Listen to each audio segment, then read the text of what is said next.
Hi friends, welcome back to my channel. ఈ వీడియోలో నేను ముఖ్యంగా 3 టాపిక్స్ని కవర్ చేయబోతున్నాను. ఫస్ట్, పిఎం మోడీ పాకిస్తాన్కి స్ట్రాంగ్ వార్నింగ్ ఇచ్చారు. ఆపరేషన్ సింధూర్ గురించి ఏం చెప్పారు, ఇండియా స్టాండ్స్ని ఎంత క్లియర్గా సెట్ చేశారో చూద్దాం. సెకండ్ వచ్చేసి, మార్కెట్లో ఎఫ్ఐఐఎస్ అండ్ డిఐఐఎస్ యాక్షన్ క్రోర్స్లో బయింగ్ అండ్ సెల్లింగ్ జరుగుతోంది. వొలటాలిటీ మార్కెట్ పాజిటివ్గా ఉందా ఆర్ షేక్ అవుతుందా, ఫుల్ డీటెయిల్స్ ఇస్తా. అండ్ థర్డ్ వచ్చేసి, US president Trump big claim చేశారు. ఏంటంటే ఇండియా పాకిస్తాన్ సీజ్ ఫైర్కి నేనే హెల్ప్ చేశాను అని చెప్పారు. ఇండియా ఏమంటుంది, ఈ గ్లోబల్ న్యూస్ మార్కెట్ని ఎలా ఇంపాక్ట్ చేస్తుంది, ఈ 3 టాపిక్స్ని ఫుల్గా కవర్ చేశాను అండ్ ఫుల్ ఇన్సైట్స్ మీకు ఇస్తాను. కాబట్టి వీడియోని ఎండ్ వరకు తప్పక చూడండి అర్థం అవ్వడానికి. ఇంకా స్టార్ట్ చేద్దాం. మోడీ పాకిస్తాన్కి చాలా క్లియర్గా మెసేజ్ ఇచ్చారు. మన ఇండియా టెర్రరిజం విషయంలో చాలా స్ట్రిక్ట్ ఉంటుంది అని చెప్పారు. ఆపరేషన్ సింధూర్ని జస్ట్ పాజ్ చేశారు, స్టాప్ చేయలేదు. సో ఫ్యూచర్లో పాకిస్తాన్ నుంచి టెర్రరిస్ట్ అటాక్స్ లింక్స్ ఉంటే ఇండియా చాలా స్ట్రాంగ్గా మిలిటరీ రెస్పాన్స్ ఇస్తుంది అని వార్నింగ్ ఇచ్చారు. పాకిస్తాన్ కేర్ఫుల్గా ఉండాలి, లేకపోతే బాగా హెవీ కాన్సిక్వెన్సెస్ ఫేస్ చేస్తుంది. ఇంకా పాకిస్తాన్ న్యూక్లియర్ థ్రెట్స్తో ఇండియాని బ్లాక్మెయిల్ చేయొచ్చు అని ట్రై చేయొచ్చు. కానీ మోడీ గారు అది జస్ట్ బ్లఫ్ అని, మన ఇండియా సెక్యూరిటీ స్ట్రాటజీలో కాన్ఫిడెన్స్ ఉంది అని కూల్గా డిస్మిస్ చేశారు. ఇంటర్నేషనల్ కమ్యూనిటీకి కూడా మోడీ గారు సిగ్నల్ పంపించారు. ఇండియా పాకిస్తాన్ టాక్స్ గురించి ఎవరైనా ఫోర్స్ చేయాలనుకుంటే అది ఓన్లీ ఇండియన్ కండిషన్స్ మీద జరుగుతోంది. ఆ conditions mainly 2: terrorism and illegally occupied Kashmir. Modi గారు చెప్పారు, terror and talks, terror and trade, blood and water ఇది కలిసి ఉండదు అని.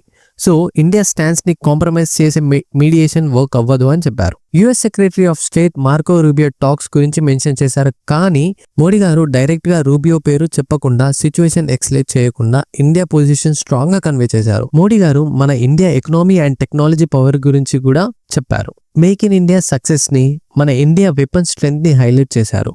ఆపరేషన్ సింధూర్లో BrahMos ALCM any air launched cruise missile use చేశారు. ఇది మన Indian defence equipment accuracy and పవర్ని చూపిస్తుంది. పాకిస్తాన్కి, వరల్డ్కి మన క్యాపబిలిటీ గురించి స్ట్రాంగ్ మెసేజ్ వదిలింది. మోడీ గారి స్పీచ్ టోన్ చాలా బ్యాలెన్స్డ్గా ఉంది. చాలా మెజర్డ్గా, కాన్ఫిడెంట్గా మాట్లాడారు. ఇది ఇండియా రిజాల్వ్ని, క్లారిటీని చూపిస్తుంది. గ్లోబల్ పాలిటిక్స్లో ఇండియా టెర్రరిజం విషయంలో నేషనల్ ఇంట్రెస్ట్ ప్రొటెక్ట్ చేసుకోవడంలో సీరియస్గా ఉంటుంది అని క్లియర్ సిగ్నల్ ఇచ్చారు. నెక్స్ట్ వచ్చేసి, May 12న నేషనల్ స్టాక్ ఎక్స్చేంజ్ డాటా చూస్తే FIIs 1246 crores డొమెస్టిక్ ఈక్విటీస్ కొన్నారు. DIIs 1448 crores కొన్నారు. ఇది పాజిటివ్ సిగ్నల్. బికాస్ వీకెండ్లో ఇండియా పాకిస్తాన్ బార్డర్లో మిలిటరీ యాక్షన్ పాస్ అవ్వడం వల్ల మార్కెట్లో సెంటిమెంట్ కొంచెం బూస్ట్ అయింది.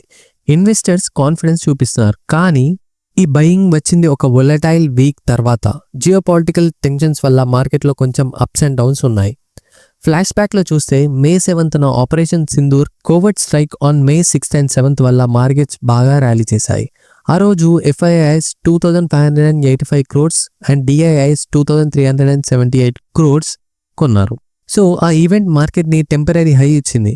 కానీ లాస్ట్ వీక్ చాలా మిక్స్డ్ బ్యాగ్లో ఉంది. May 9న గ్లోబల్ జిటర్స్ వల్ల FIIs 3798 crores స్టాక్స్ని సెల్ చేశారు.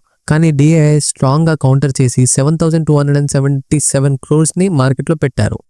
May 8న FII మళ్ళీ బయ్యర్స్ అయ్యి 2007 crores కొన్నారు. DIIs 596 crores సెల్ చేశారు. సో మార్కెట్లో ఇంకా క్లారిటీ కోసం వెయిట్ చేస్తున్నా.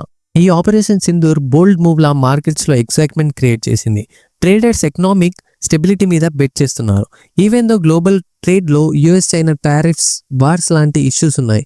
మార్కెట్ రియాక్షన్ వైజ్ షార్ట్ టర్మ్లో పాజిటివ్ స్పైక్స్ ఉన్నా లాంగ్ టర్మ్ స్టెబిలిటీ కోసం ఇన్వెస్టర్స్ కాషన్స్గా ఉన్నారు. బిగ్గర్ పిక్చర్లో ఫారెన్ పోర్ట్ఫోలియో ఇన్వెస్టర్స్ అంటే FPIs మేలో 14,167 crores ఇండియన్ ఈక్విటీస్లో పెట్టారు. ఇది చాలా positive. Because global guys and మన డొమెస్టిక్ ఫండమెంటల్స్ స్ట్రాంగ్గా ఉన్నాయి.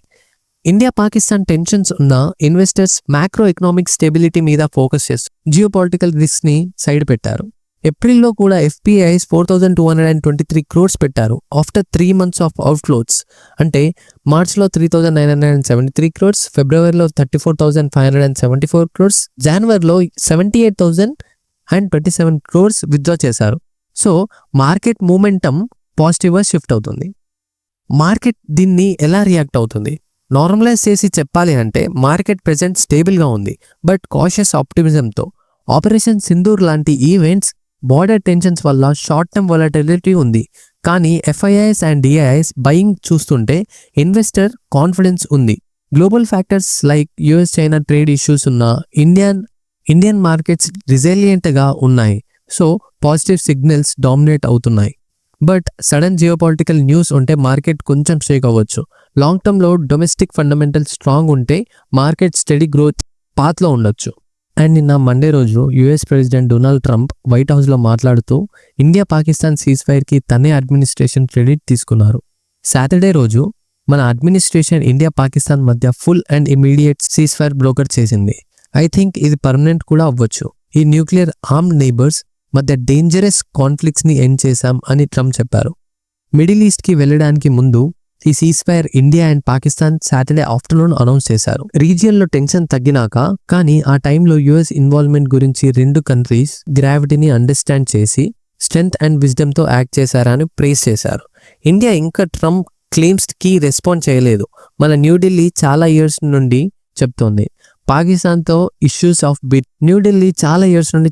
పాకిస్తాన్తో ఇష్యూస్ బైలాటరల్ అని, థర్డ్ పార్టీ మీడియేషన్ వద్దు అని. ఈ స్టాండ్స్ని పాస్ట్ డిస్ప్యూట్స్లో కూడా రిపీట్ చేసింది. ట్రంప్ ఇంకా ట్రేడ్ నెగోషియేషన్ ఎలా యూజ్ చేశారో చెప్పారు. నేను చెప్పాను, కమాన్, మన US మీకు చాలా ట్రేడ్ చేయొచ్చు, స్టాప్ చేయండి, ఈ కాన్ఫ్లిక్ట్స్ని స్టాప్ చేస్తే ట్రేడ్ చేస్తాం, లేకపోతే ట్రేడ్ ఉండదు అని రిపోర్టర్స్తో అన్నారు. ట్రేడ్ని నాలాగా ఎవరు యూజ్ చేయలేదు అని కూడా హ్యాక్ చేశారు. సడన్గా both countries we are going to stop అని డిసైడ్ చేశారంట. వాషింగ్టన్ పాస్ట్లో ఇండియా పాకిస్తాన్ టెన్షన్స్ని డిఫ్యూజ్ చేయడానికి హెల్ప్ చేసింది, కానీ ట్రంప్ స్టేట్మెంట్స్ని India or Pakistan officially confirm చేయలేదు. మార్కెట్ అండ్ వ్యూవర్స్ కాంటెక్స్లో ఈ న్యూస్ మార్కెట్ పర్స్పెక్టివ్లో ఇంపార్టెంట్. సీజ్ ఫైర్ వల్ల జియోపాలిటికల్ టెన్షన్స్ తగ్గాయి. సో ఇన్వెస్టర్స్ రిలీఫ్ ఫీల్ చేస్తున్నారు. మన ప్రీవియస్ మార్కెట్ అప్డేట్లో డిస్కస్ చేసినట్టు May 12న FIIs అండ్ DIIs బయింగ్ చేశారు, ఇండికేటింగ్ పాజిటివ్ సెంటిమెంట్. కానీ ట్రంప్ క్రెడిట్ తీసుకున్నారు అని ఇండియా అఫీషియల్గా ఏమి చెప్పకపోతే మార్కెట్లో క్లారిటీ కోసం ఇన్వెస్టర్స్ వెయిట్ చేయొచ్చు. షార్ట్ టర్మ్లో cease fire positive, but long term stability అనేది ఇండియా పాకిస్తాన్ అఫీషియల్ స్టేట్మెంట్స్ మీద కూడా డిపెండ్ అయ్యి ఉంటుంది. అంతే గైస్, ఈ వీడియోకి ఇన్ఫర్మేషన్ మీకు యూస్ఫుల్ అని అనుకుంటాను. ఇన్ కేస్ మీకు ఈ వీడియో నచ్చితే please do like, share and subscribe.